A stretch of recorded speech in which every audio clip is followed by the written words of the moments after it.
The Buddha and various ancestors have all had different ways of expressing the fundamentals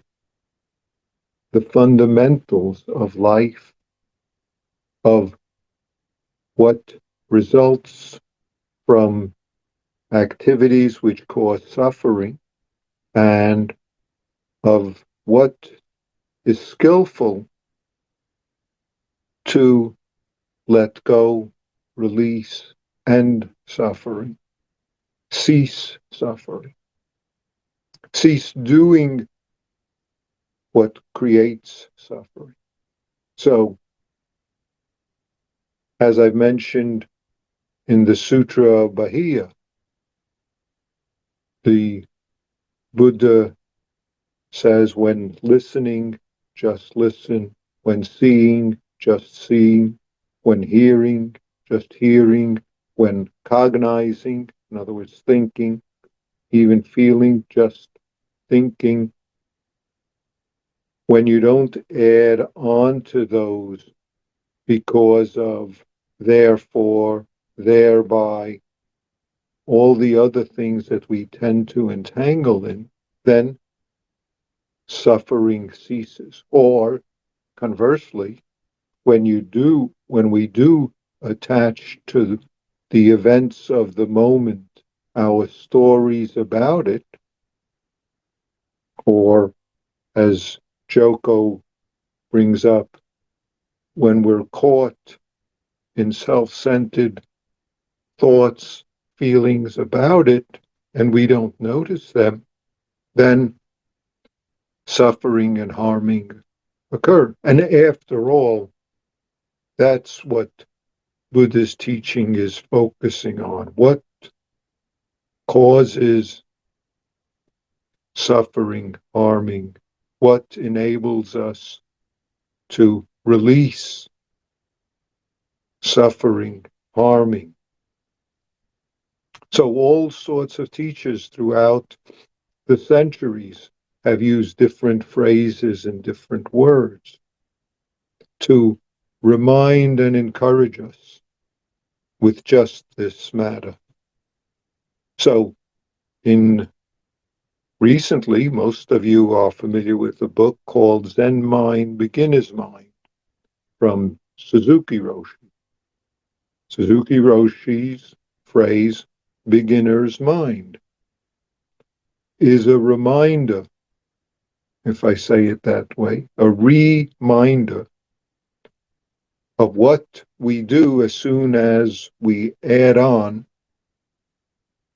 the therefore, thereby, and so forth, which the Buddha cautions about. Then we're no longer beginner. We no longer allow ourselves to be this that we always are.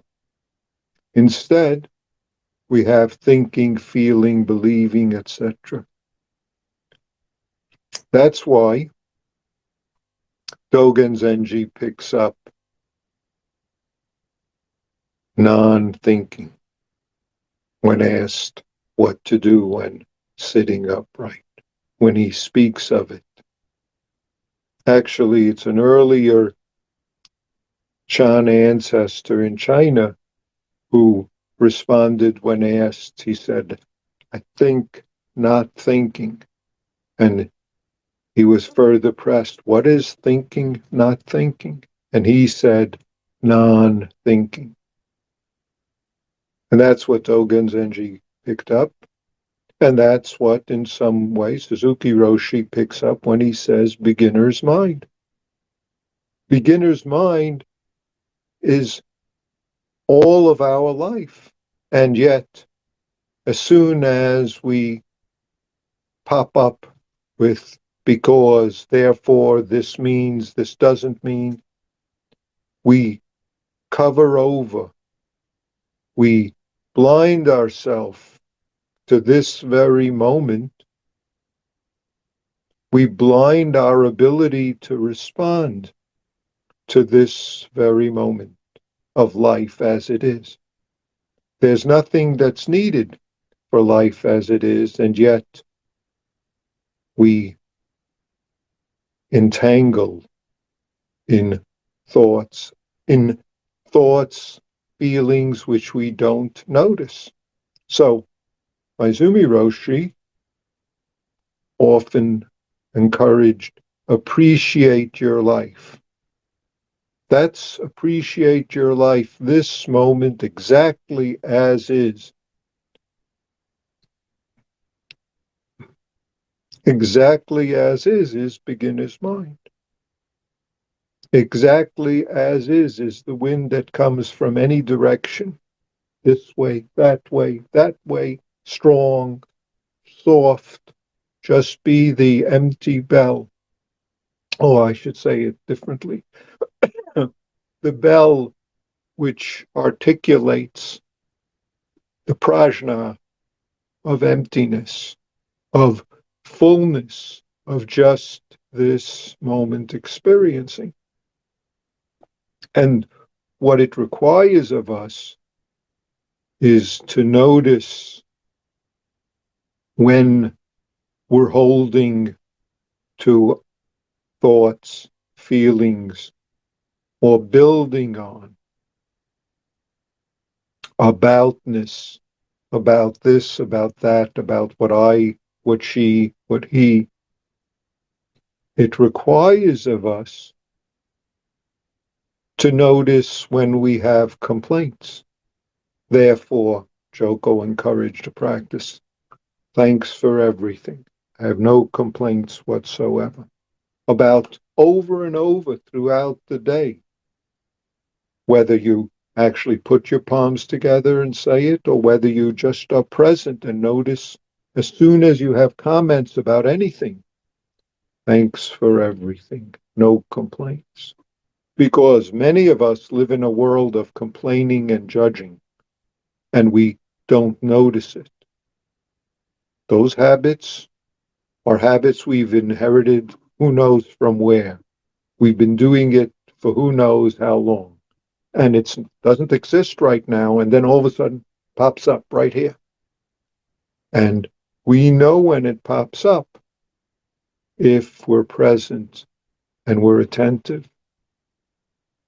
And if we're present and attentive, the problem isn't that it pops up. The problem is that we follow along. If we follow along because of, therefore, thereby, this means, then we get to suffer and we get to cause harming to the universe. And that just builds on it, builds one on the other. And when we refuse to do the work that we have to do, not that there's anything to be done, nothing's needed. Beginner's mind is perfect as you are. And yet we cover it over. We put our hands over our eyes and we complain about that we don't see the universe. We don't see anything. We don't see it. Where's beginner's mind? Or we have an idea of what beginner's mind is. It looks like that, but not like that. It feels like this, not like this.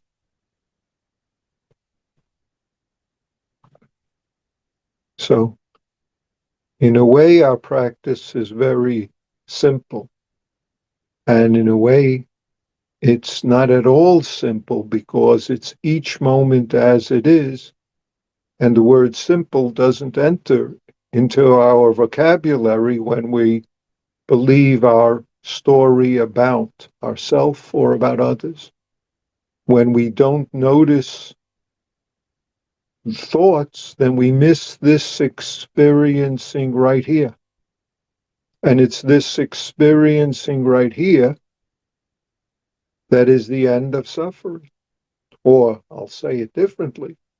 This experiencing right here is no suffering.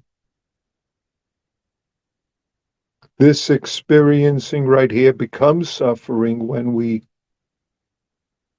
are not noticing what we're doing with it because it's so habitual.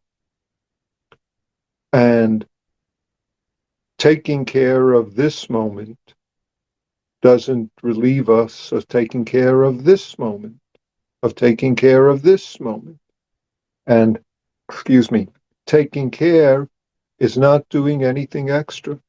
It's exactly what it is to be this beginner's mind, to exactly appreciate this life, experiencing bodily, experiencing in noticing thought, experiencing in refusing to notice thought, and noticing that.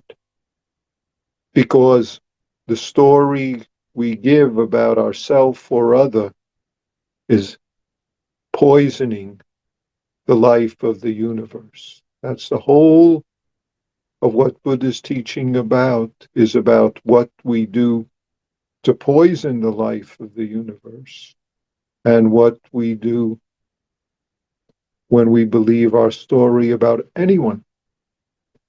Some of you might know that when the Buddha taught, he taught for everyone who showed up in his before him. Doesn't matter if they were a wonderful person or a terrible person. Those are just stories about them. Whoever showed up was there. If I say it in this way, in the Zendo of the Buddha, everyone was welcome. Murderers, thieves, rapists, all were welcome to show up at that moment, because at the moment when they showed up was the perfection of their opportunity. That's exactly.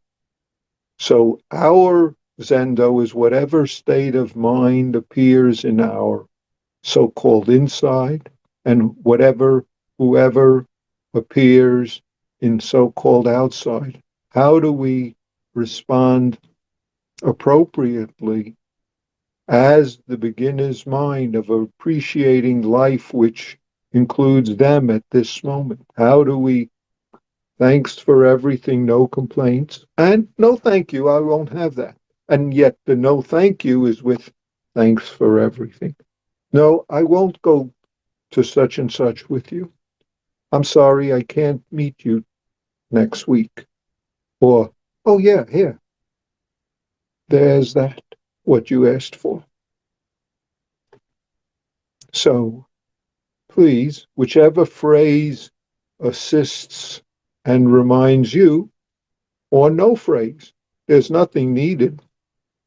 You can't help but hear, see, smell, taste, as you do, not as some special way, not some miraculous way, just as you do, as your very functioning moment life now. Appreciate your life. Thank you.